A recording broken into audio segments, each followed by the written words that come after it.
kamarites! Thank you for tuning in. Welcome po kayong lahat dito sa aking YouTube channel.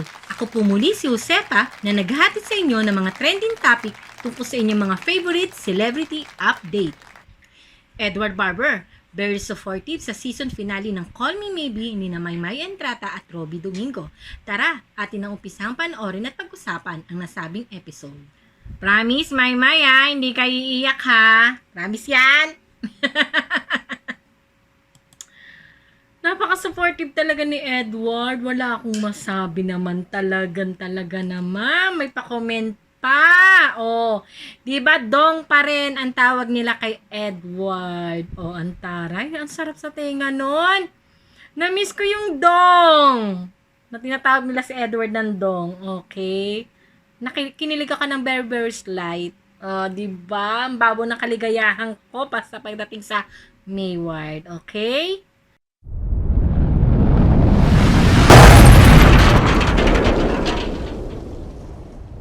At gusto kong i-share sa inyo yung thoughts ko, opinion ko, thoughts ko. Ibig sabihin nun, ako to. Hindi ko pinipilit sa inyo kasi kanya-kanya tayo ng paniniwala at paninindigan, kinalakihan. Kaya pa kanya-kanya tayo ng pananaw sa buhay. Etong ay aking pananaw at opinion. Hindi ko ipipilit sa inyo dahil magkakaiba tayo. Okay? Thank you nga pala mga kamarites sa lahat ng inyong comment sa latest video ko. Okay? Marami. Lahat yan nabasa ko. Lahat ng comment nyo, nabasa ko yan. May mga magagandang comment. Thank you sa mga magagandang comment. Siyempre, hindi naman lahat sasang-ayon sa aking opinion. Paalala po, lagi ko naman po sinasabi sa video ko na ang aking mga sinasabi ay aking opinion lamang at hindi ko naman po pinipilit sa inyo at hindi ko rin naman po sinasabi sa inyo na ang aking sinabi 100% totoo, 'di ba? Ang sinabi ko ay yun ay ayon lamang sa akin. Sinishare ko lang sa inyo kung ano ang nasa thoughts ko, kung anong paniniwala ko, okay? Ngayon, maraming salamat sa mga komento ninyo, maganda man ito o pangit. Maraming salamat kasi ibig sabihin nun yung aking video ay may impact sa inyo. Diba? May impact. Ibig sabihin nagustuhan nyo. Okay. Hindi naman lahat, siguro, accepted na yon. Hindi naman lahat ng tao ay gusto ang ginagawa mo. At hindi lahat ng tao isang-ayon sa mga sinasabi mo.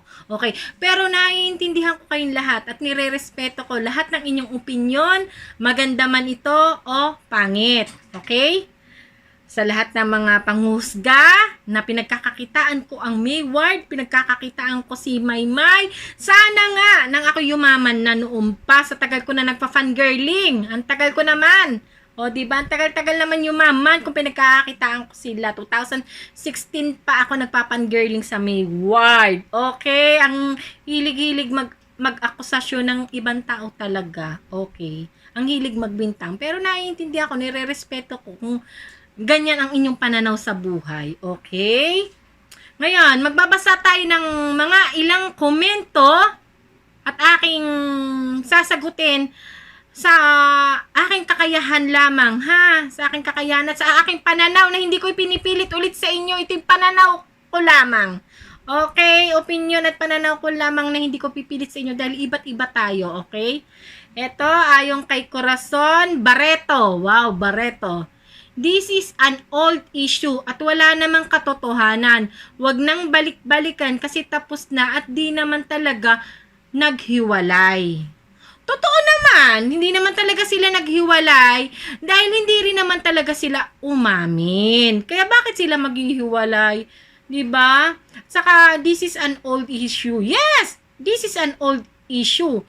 2020 pa ang isyung to pero hindi na natapos lalo na kay Leia. Okay, kay Leia Galang. Okay, shout out to you. Thank you at lagi ka suporta. Lagi ka nandiyan sa lahat ng mga activity ni Edward. Lagi kang nangunguna sa mga komento. Maraming salamat sa pagsuporta mo. Okay, siguro yan ang pagpapahiwatig mo ng iyong pagsuporta at pagmamahal ang mambash. Okay? Pero salamat at lagi ka nakasubaybay Lagi ka naka-update at talagang hindi ka na naka-move on sa condo issue. First time ko rin lang naman tinakil tong condong issue to kasi kada ako'y gagawa ng video ng Mayward, gagawa ako ng video ni Edward, lagi na lang yan ang tanong. Lagi na lang yan ang comment sa aking YouTube na nauna si Edward na hindi na sinagot yung condo. Kaya akin ang tinakil para naman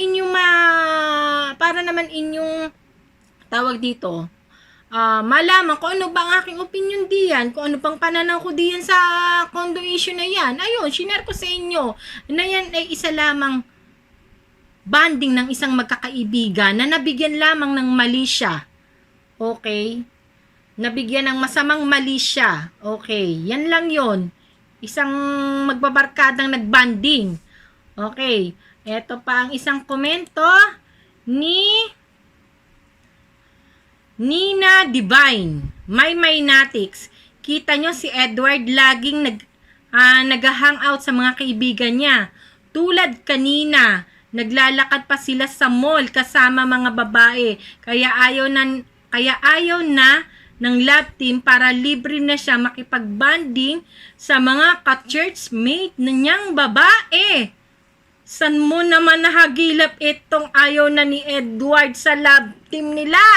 Wala pa naman akong napapanood o nababasang ayaw na ni Edward sa love team nila ni Maymay Entrata. Dahil lahat ng Kumu Live ng Mayward Flyers ay laging nandoon si Edward. Never siya umabsent. Pag invited siya at free siya, go siya. Nakikipagkulitan sa mga fan ng Mayward Flyers.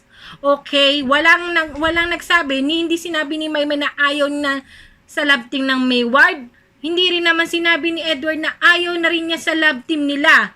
Okay? At walang masama kung makipagbanding si Edward sa kanyang mga ka-churchmate. Ang masama, yung nasa utak mo. Okay? God bless you. Sana malinis ang iyong utak. Okay? Kasi kung ano laman ang puso mo, lumalabas yan sa utak mo. At binibikas yan ng labi mo. Siguro madumi ang iyong puso. Sinasabi ng iyong utak. Hindi na maganda. Dahil nunusgahan mo na agad kung may kasamang babae. Ano naman masama kung may kasamang babae si Edward? Okay. Pero maraming salamat naman sa iyong information. Ibig sabihin nun masyado talagang nakapalo ka kay Edward. Kasi hindi ko alam na nagbanding sila sa mall. Hanapin natin yung picture na yan. Kung saan mo ito nakita. At walang masama dun. Ineng, kung sino ka man, Nina Divine, walang masamang makipag-hangout sa mga ka-churchmate mo at sa mga kaibigan mo. Lahat ng tao, ordinaryo man o hindi, ay ginagawa iyan. Maliban na lamang kung wala kang kaibigan. Okay? Okay na ba tayo? Nasagot ko na yan, ha, Nina? Walang masama sa ginagawa ni Edward. Ang maki-hangout, may mga kasama siya. Magtaka ka at saka ka magulat kapag isang babae lang ang kasama niya. Okay? Pero wala pa rin masama. Binata si Edward. Teka lang, bakit mo bibigyan nga pala ng masama kung may babae mang kasama? Binata iyan. Okay, ang masama kung may asawa. O, diba? O, doon ka magtaka. Okay. Okay. Asan ba? Eto. Noemi Taroy. Never akong naniniwala na hindi sila nag-uusap. Nakita ko silang magkasamang tumatawid papuntang studio na magkahawak kamay. Oh, kinilig ako doon. Merong saksing buhay. Diba? Ay, salamat naman. Noemi Taroy sa iyong komento. Kinilig ako ng very, very light. Pero kinilig talaga ako ron, ha. Kasi masarap yung meron kang saksi, merong nakakita. Ibig sabihin, okay sila. Diba? Kasi iba yung nakikita ko sa Team Live. Pag nagre-rehearsal sila ng pag nagdi-taping sila ng ASAP natin to. Kaya medyo ako hindi na nagti-Team Live nung siguro 2 beses kung nakitang gano'n na lumalayo si Maymay kay Edward. Medyo na-hurt ang aking Mayward heart. Ayoko. Nasasaktan ako. I have to protect my mental health. Kaya hindi na muna ako nag-Team Live. Nung nakikita ko yun na umiiwas si Maymay kay Edward. Kasi masakit. My God. Masakit sa puso ng aking Mayward heart. Naapekto ng aking mental health. Okay, nalulungkot ako Pag nakikita kong ganong umiiwas siya kay Edward. Pero dahil sa iyong komento na nakita mo, oh, ayan, tumatawid papuntang studio na magkahawak kamay noong September. Oh, may date pa, oh. September 18 at October 30. Oh, magkasama silang lumabas kasama si Mami